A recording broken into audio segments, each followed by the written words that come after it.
बिस्मिल्लाहिर्रहमानिर्रहीम। M A Urdu अदब साल अव्वल पर्चा अव्वल मसनवी गुलजार नसीम का पिछली वीडियो में खुलासा आपने मुलाजा फरमाया, जो कि अभी किस्सा का आगाज़ था। फ़ारसी ज़ुबान में नसरी शक्ल में ये बहुत लंबा किस्सा है, जिसको बाद में नज़म किया गया, जिसका मुख्तसरन जायज़ा पहले पेश किया जा चुका है, और उसको शेरी अंदाज में जो उसकी खसूसियात हैं उसको इस वीडियो में पेश किया जाएगा। सवाल कुछ ऐसे हैं कि गुलजार नसीम की मकबूलियत के असबाब का मुफस्सल जायज़ा पेश कीजिए। नंबर 2, उर्दू शायरी की तारीख़ में गुलजार नसीम को जो मर्तबा हासिल है, आपके ख़्याल में उसके असबाब क्या हैं, इसका जायज़ा आपने लेना है। कहानी इसकी आप आगाज़ से सुन चुके हैं, बाकी आगे जो कुछ वाक़यात पेश आने हैं वो भी गुलजार नसीम में दयाशंकर नसीम ने नहायत इख्तिसार से पेश कर दिए हैं, इसलिए यहाँ भी इतनी लंबी मसनवी पेश करना मुश्किल था, जिसको इख्तिसार किया गया, मुख्तसर किया गया, क्योंकि उस्ताद की नसीहत यही थी। चुनाचे दयाशंकर नसीम की लिखी हुई जो मसनवी है, जो इसलिए भी अहम है कि ये लखनवी शायर थे और लखनवी शायर के शागिर्द थे, इसीलिए उनका कलाम जब लखनवी दबिस्तान की तमाम खूबियाँ उसमें मौजूद हैं उनके कलाम में, और बुनियादी तौर पर गुल बकौली का किस्सा नसर में मौजूद था, जिसको नसीम ने नज़म किया।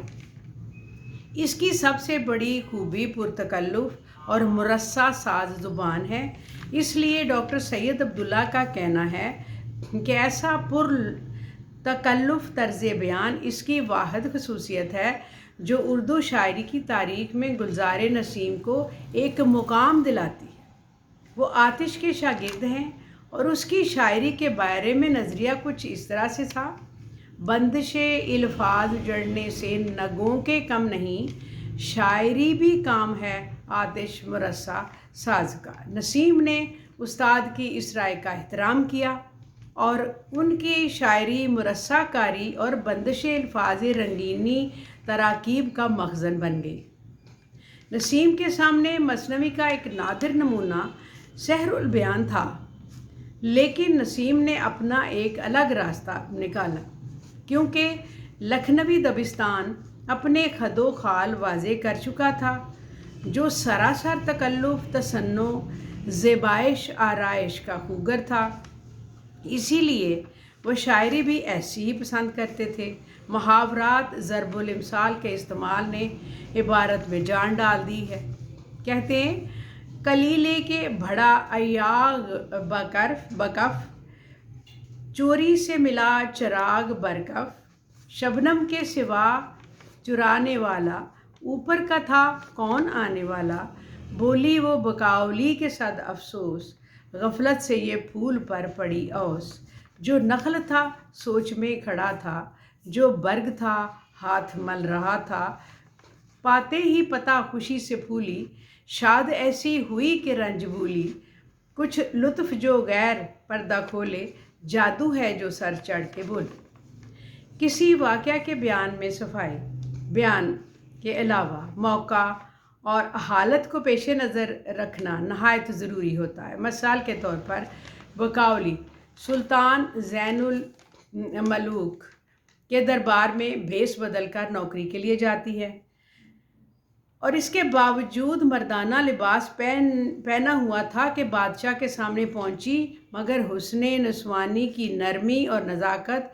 चेहरे से साफ नुमायाँ थी। बादशाह उसके हाल दरियाफ्त करता है, मगर साथ ही उसके हुस्न की रानाइयाँ भी इस्तेजाब में डाले हुए हैं। पूछा, ए आदम परिज़ाद रो, ए आदम परिज़ाद परी रो, इंसान है परी है कौन है तू, क्या नाम है और वतन किधर है कौन सा गुल चमन किधर है। दी उसने दुआ, कहा बसद सोज, फरहा हूँ शाह मैं इब्ने फिरोज़, गुल हूँ तो कोई चमन बताऊँ, गुरबत ज़दा क्या वतन बताऊँ, घर बार से क्या फ़कीर को काम, क्या लीजिए छोड़िए गाँव का नाम। पूछा के सबब, कहा कि किस्मत, पूछा के तलब, कहा कुनात। अब इख्तिसार इसमें इस तरह से बयान हुआ है। गुलजार नसीम का सबसे बड़ा तुर्रा इम्तियाज़ उसका इख्तिसार है। बाज़ जगह बहुत बड़े बड़े वाक़यात इस दर्जा मुख्तसर करके बयान किए हैं कि किसी और बेहतर तरीक़ा का तसव्वुर भी ज़हन में नहीं आता। अब दिलबर जो एक बेसवा थी, जो लोगों को रास्ते में लूटती थी, जब उसने बादशाह ज़ैनुल मलूक को, ये आपने कहानी में सुना हुआ है कि एक वहाँ पर तवाइफ थी जिसका नाम दिलबर था, जो लोगों को रास्ते में जुआ खेलते हुए लूट लेती थी, और उनके साथ बादशाह ज़ैनुल मलूक के चारों शहज़ादे भी उसके नरगे में फंस गए थे। चुनांचे ये वाक़यात जो कि दिलबर बेसवा ने जब बादशाह ज़ैनुल मलूक को शहज़ादे ताजुल मलूक और उसके भाइयों के साथ जो वाक़यात पेश आए थे वो सुनाए, अगर उसमें बहुत तफसील दी जाती तो ये मुकाम किसी कदर बेलुत्फ़ हो जाता।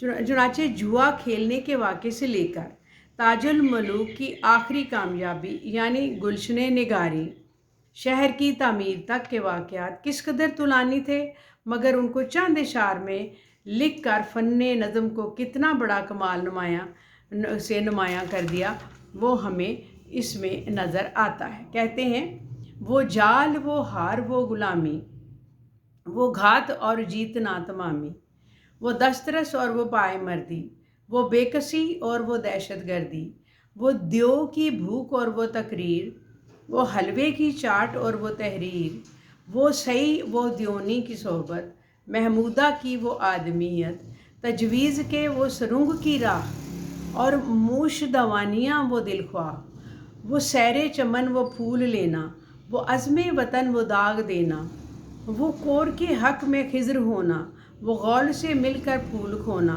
वो बाल को आग पर दिखाना, वादे पर वो द्योनी का आना, वो नुज़हते गुलशने निगारी, वो दावते बादशाह वो तमकी, गुज़रा था जो कुछ बयां किया सब, पिन्हा था जो कुछ अयां किया सब। ये सब कुछ उन्होंने बयान किया।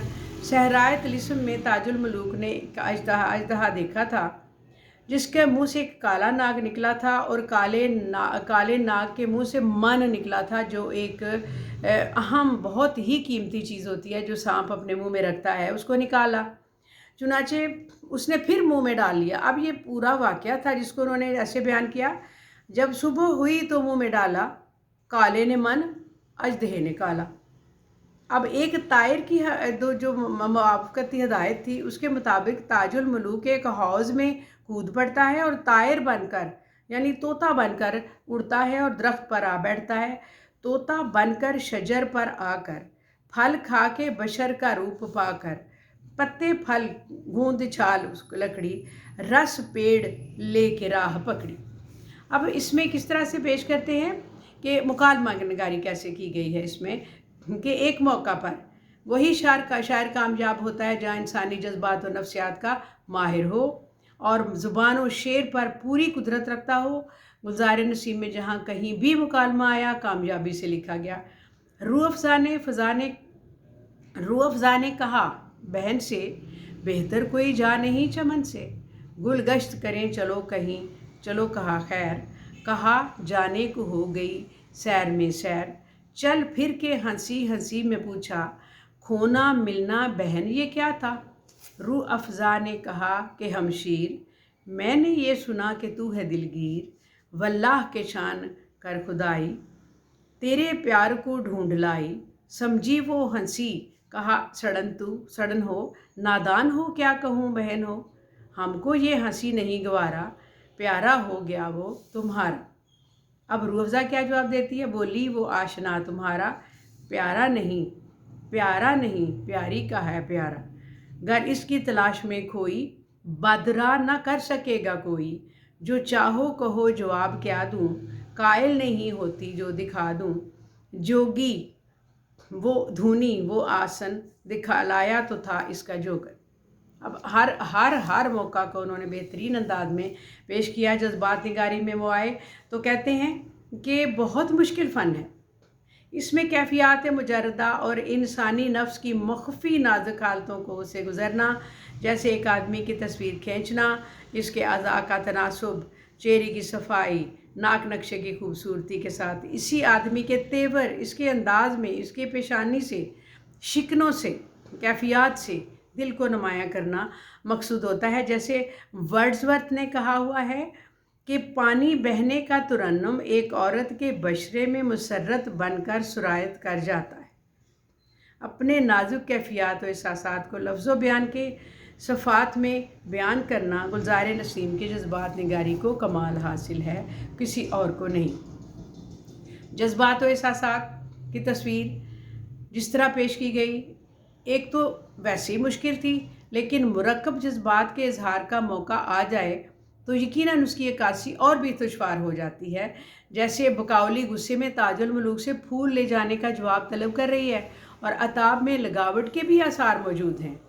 अब इस हालत में असली नज़ाकतों को समझने के लिए बहुत सी बातों को ज़ेहनशीन कर लेना चाहिए कि किस तरह से वो क्या पूछ रही थी।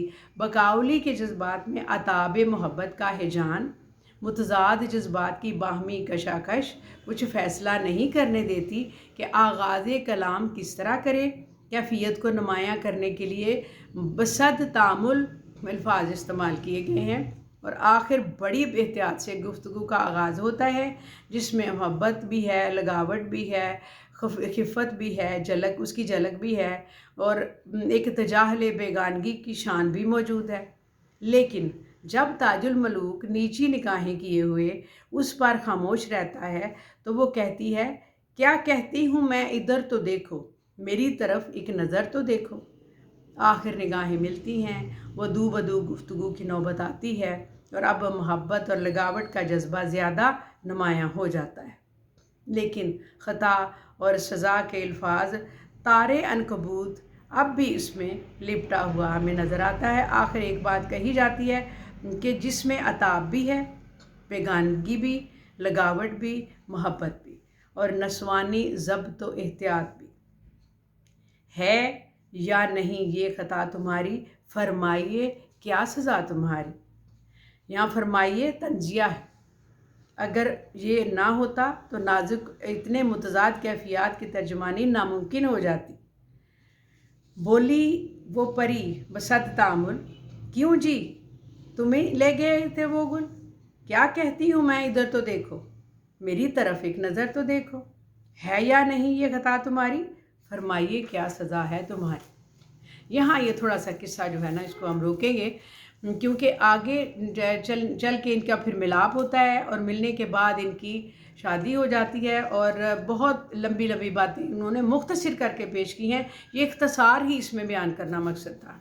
गुलजार नसीम में मुख्तसर निगारी है क्योंकि बड़ा लंबा वाक़या है, जो सहराए जो तिलिस्मी सहरा के ऊपर शहज़ादा चला जाता है ज़ैनुल मलूक और वहाँ पर ताजुल मलूक, और वहाँ पर उसे वो नाग नज़र आता है, अजदहा नज़र आता है, मन नज़र आता है और वो उसको मारता है, पकड़ता है, ये सारी बातें, लेकिन उसको उन्हें इख्तिसार से बयान किया है। मुख्तसर निगारी इसमें बयान करना मकसद था।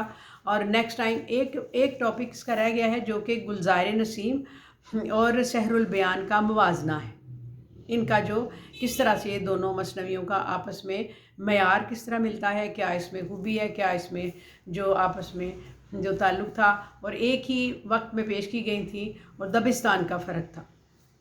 चुनाचे इसको लिंक कीजिए, शेयर कीजिए, सब्सक्राइब कीजिए और पिछली वीडियो में कहानी सुनने के बाद इसको सुनेंगी तो आपका क्वेश्चन का कुछ इसका फ़ायदा होगा। नेक्स्ट इसका मुवाजना पेश किया जाएगा और आप इसको सुनती रहिए और अपने कमेंट से मुझे नवाजती रहिए। शुक्रिया। अस्सलाम वालेकुम।